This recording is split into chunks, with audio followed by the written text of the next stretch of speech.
Coming up in this episode of Sailing Gemini, we decide it is time to dry the boat out and get the bottom cleaned. Let's go in. Oh god, yeah. Ugh. They're weird, aren't they? Yeah. We leave the beautiful Orkneys behind and cross the Pentland Firth. At the minute, things are a little bit lively before.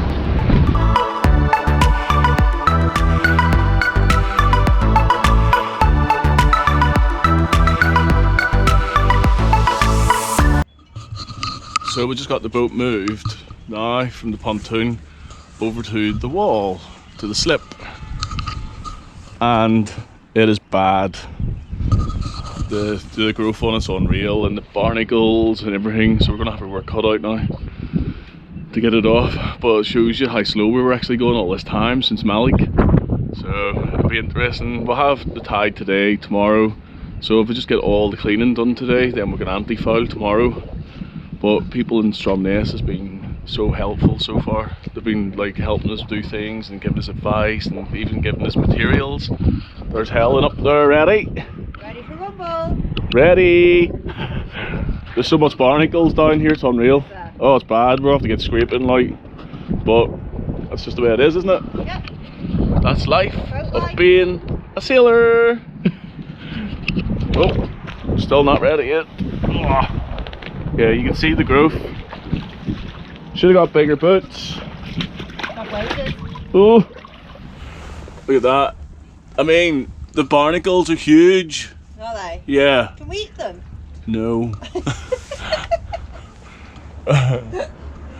And now I know why the speedo wasn't working, because it's absolutely blocked up solid. And also the toilet, the water inlet's a bit sticky this time when we came back when you're pumping it, so I think that's going to need sorting as well. Oh Jesus, didn't realise how far I was in there. And we had a guy that follows us on YouTube come over the day, give us more good advice as well. Very nice of him. Oh, watery feet before we get in. So if you just look at that, the whole thing is completely covered. I mean, there's so many different things living on this at the minute. It's crazy.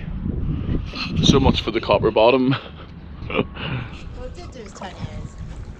Yeah. So, not long to go now. The prop is just out of the water at the minute. So we've been at it now for about a half an hour. Who's been at it? Who has been at it? David? Who's that under there? What are you doing down here? Just look, get the camera and look at them snotty things. Alright. Apparently the snotty things hanging off the keel. They call them paps. The locals call them paps. Paps. Don't know. Whatever that means. Let's go in. Oh god, yeah. Ugh. They're weird, aren't they? Yeah. Look at this fur keel underneath. Stinking. Prop. Ah. Yeah. No wonder it was going so slow. This is going to make a huge difference. And we're going well at the minute, since I've been flat out, Helen. I'd just like to say again, the locals down here are brilliant. They've been coming down, giving us stuff, hoses and spray thingies. And we've had another guy come down, Richard, has just sailed up the east coast and lent us a book. Richard Williams. Richard Williams, which is very good. Told him we've mentioned him on YouTube. So he's just come up the east coast and we'll be heading west soon. So yeah, this here before it was just barnacles out to here, and obviously I had to scrape it all while Helen was doing nothing. Pardon? Well, as our viewers will know by now, that won't be true. We'll come back with an update soon. So 3 hours later and it's looking good. We're not going to anti-foul it because we've had copper coat on before. It needs sanding properly, so I'm happy enough at the minute that it's clean. A lot better. And shiny prop. Doo doo doo. Look at that, baby. Anoid, Eton. This anoid, Eton. Doing the job, so I need to get them ordered. And it's looking a lot better. So hopefully we're going to go through the Pentland Firth now. We've made our mind up, we're not going around the Kirkwall. We've got a bit of a weather window, so we're going to leave on Friday. And we should be going through there at some speed because of this. And obviously because the Pentland has a big tide anyway. Yep, all clean. Helen done well today. Thanks, love. Helen went underneath the boat and scraped all the barnacles off, which is good. While I just talked to people and that. Talked to the fishermen, and one of our new subscribers came down and gave us a bit of advice and a book. So that was good as well. So now, time for a shower, get cleaned up, some food, and then think about moving the boat back over to the pontoon. Back over here. The boat looks so tiny when you're up here. Look. Oh, it's so cute. Look at the cutie cute. Not you, the boat. Oh. Hope it's not rough tonight. So we're just over on the slip now, and it's nearly high tide, so we're ready to move back to the pontoon. And I just wanted to show you the letter the fishermen, steps the fishermen left for us. That's our steps for getting off the boat. And then another one with 2 ropes. Still, it worked though, didn't it? Yeah. And I'm just going to show you how you pay if you ever come to Stromness. And we see me falling off this. I know I survived for 2 days and then fall off the ladder. So this is where you pay if you ever want to come to Stromness and you need to dry out your boat. People don't really know about it because it's only a launch slip, but they let you use it for free as well. And they let you dry out and it's flat, and you have like water, electricity, everything in here. So this is your electric here, and it's like an old thing where you put like a £1 coin into it and just turn this round clockwise and then push the lever up. But it's very interesting, and in that one you have your water as well, which is good. So the engine's just warming up at the minute. Helen's just going to take the lines off, and I'm just going to reverse out and then head back round onto the mooring, or onto your berth. And the boat is very clean, which we're very happy about. It took a lot of scrubbing yesterday. Helen didn't do much. I'm only joking. Helen done 90% of it. People kept on talking to me yesterday, so I was like chatting away. So here we are. Gemini's all clean. The wind's blowing at the minute from behind me, and I'm worried in case it blows us towards this step.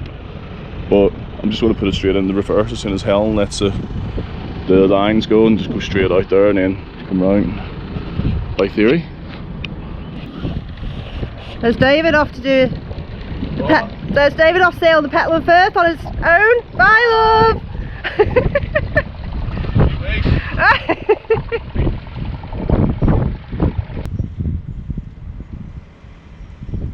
So it's 5:30, Friday the 21st of July, and we're just about to leave Stromness, Kirkwall. I'm very tired, obviously. To head through the Pentland. So today you can see this is the first time in the trip we've had our submergible suits on. It is quite cold, it's like the winter here, and obviously because we're going through the Pentland as well. So the wind's blowing today 17 knots from behind us, so we thought we're just going to put the head sail out and leave the engine on, not actually motoring, just to see how we get on, because we don't know what way the tide's going to carry us through. But I'm sure we'll camera everything anyway and let you see it. And then we're heading to Wick, hopefully. So, ready to go, yeah? Nice and toasty in your suit. Hey? Nice and warm in your suit. Yeah, I feel like the Michelin man. Michelin man, yeah. So we just have to pull out of here now and get going. So we just pulled off the pontoon, and because we cleaned the bottom of the boat, you can feel a massive difference already. It's just taken over and it's going like 4.3 knots. So it just shows you how much drag we had before. Helen's just getting the boat ready now, and we're just going down the fairway. And there's a good old North Link that's took us back and forward a few times since we've been here.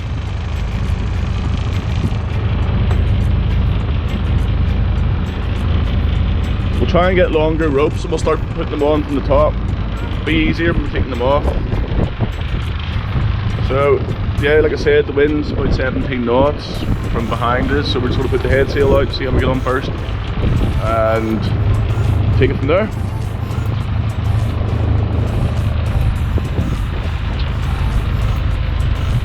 Cheers. Another lighthouse for you, Tom Brown.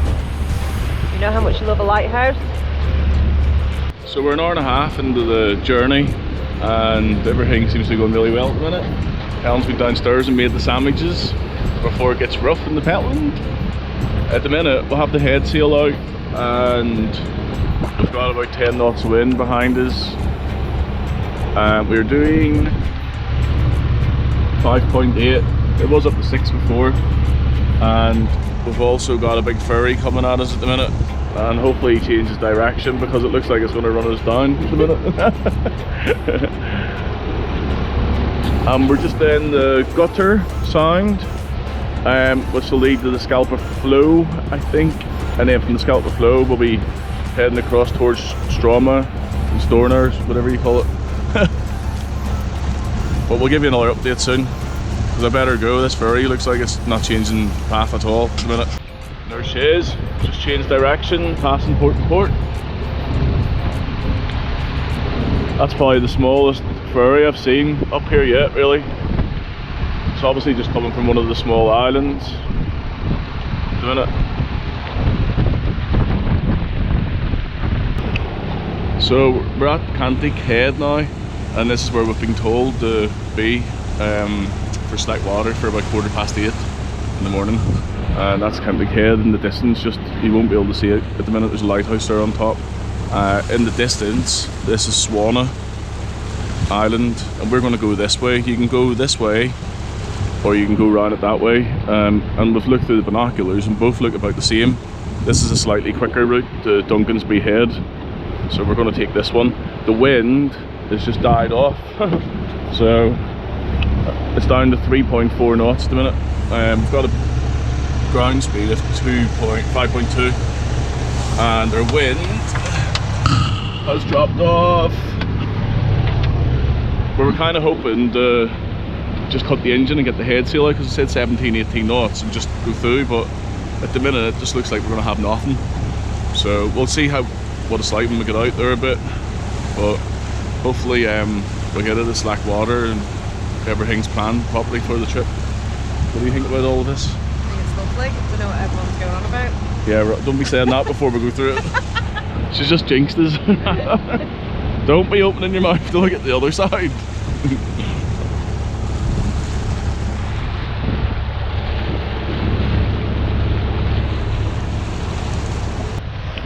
So we've just entered Pentland now, and hopefully we've headed on slack water like we've been told. There's nothing much around at the minute. You can see it's just a bit confused in places, but yeah, it looks flat through the GoPro. And that's Duncan's Head in the distance. We've got the head sail up. There's only 6 knots of wind, and we've got 7.5 knots, and it's just sitting really nice at the minute, so I don't want to touch anything, and just get across to the other side. If we didn't leave today, because we wanted to sail across here obviously, but if we didn't leave today, the winds are picking up the stupid, you know, we wouldn't have been able to do it. So we had to leave today, and hopefully when we're sailing down the east coast from Monday, the westerly winds should be sheltered a bit, and we'll get sailing hopefully all week. But yeah, it's nice.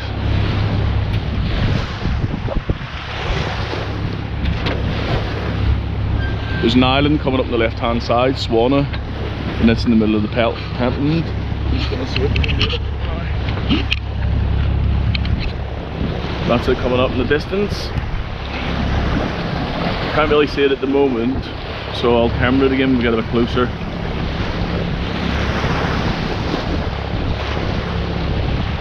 So we're just passing the island of Swanna here.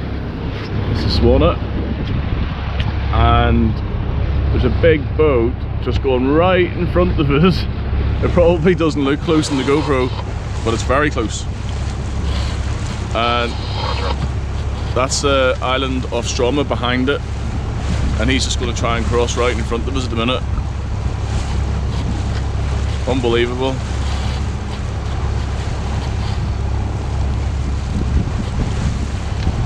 That is crazy. Isn't it? Right in front of us. I mean, you can't see it in the GoPro, but it is really close. It's about 30-40 meters or something away. But he seems to be moving just right in front of us. Oh god. We had to take the head sail down. Took the head sail down, the wind's at 2.9. I mean, this was meant to be 17, gusting up. And there's nothing happening. This bit of the Pentland here is the more notorious bit in the middle here. We can actually see the massive standing waves from a distance, and I'm glad we didn't come through that way. I'm glad we went up round into the Orkneys and then came down through across the Pentland rather than coming round through it. And there he is, the big bugger. Off he goes. We'll be able to change our course a bit now. Look, we're well off. So we're just passing the island of Stroma. Whoop. At the minute, things got a little bit lively before. And that's Stroma just here. The wind and the tides literally just ripping down through the Pentland now, and it's hitting us on the stern quarter. But the good thing is the wind's picked up. We'll have the head sail out, and it's just giving us a nice balance and a nice speed. 6.1, 6.3. And we're just here. And we're heading for Duncan's Head, and then we're going to go round the corner and into Wick, just here. Okay, this is RPBS. We're doing really well, about halfway at the minute, maybe over halfway. It's banana time! Banana woman! Time for a banana! I'm glad we had these suits on today as well, because it is cold out here. And the wind's just picked up from nowhere, with no wind, and now we've got, it's getting better, 10 knots. It's going up. We'll probably end up getting the 17 plus by the time we get over to the head. And then we'll go around the head, and the wind will die out. There's been quite a lot of shipping in here, shipping boats and commercial craft around as well. Just have to keep your eyes peeled all the time. Well, except for that, good boy. So we're just on our approach to Duncan's Head in the distance, and that's John O'Groats just up here, which we're probably going to visit either tomorrow or Sunday. More likely tomorrow or something, wouldn't it be? Just whatever day the weather's better, probably. And bus service is good. And the bus service so probably will be tomorrow. Yeah. Yes, or Sunday now. Sunday I'm going to do some editing, and we're just going to chill out, have a nice dinner and stuff, and then we're going to get stuck in there sailing big time on Monday. We're going to go for it, aren't we? Fly down that east coast. We're going to fly down the east coast. At the minute, talk about flying, we're 8.5 knots before. Do that. Woohoo! And yes, we're going off track because the tide's taking us that way, so I need to get back on by the look of it. That's Duncan's Head. We're going to get in a little bit tighter, I think, to go around here. Just a little bit more because the tide's pushing us out anyway. We'll come back with an update soon. Just having spoken to Harbour Master Alan to get a berth for tonight. He said just give him a ring about half an hour out. He was the guy, Alan, that gave us a good advice on how to get across here and our times and everything. We can see why you need the head of the slack in between Stroma and Storna, because it is bad. You know, it picked up from nowhere before with us, and there was only like 10 knots of wind, so I wouldn't like to be out in it when it's bad. and obviously all the different tides and currents and stuff as well. So like that, we've got the head sail up at the minute, and it's just doing so nice at the minute. The boat's so balanced, and the engine's just like literally on out, like tick over, and we're getting 8.3 knots, so it's absolutely amazing. So comfortable as well. This is Wick, the approach, there's the red marker. We just had to make a radio call on channel 14 to all stations, because it's still sort of used as a commercial port as well. Helen's just getting the fenders on. Do you remember? No? Lost it again. Every time we come back to the boat after being away, we'll have to go through fender tan again. That's good. Shut up, you. I've got this little buzzer comes off. It sounds like there's a duck. Listen to that. Inside the thing, so I don't know if it's the oil temperature or the oil pressure. So I think I'll have a look at it. Yeah, and that's us. That was a brilliant trip down here anyway. We're hitting like 9 knots. And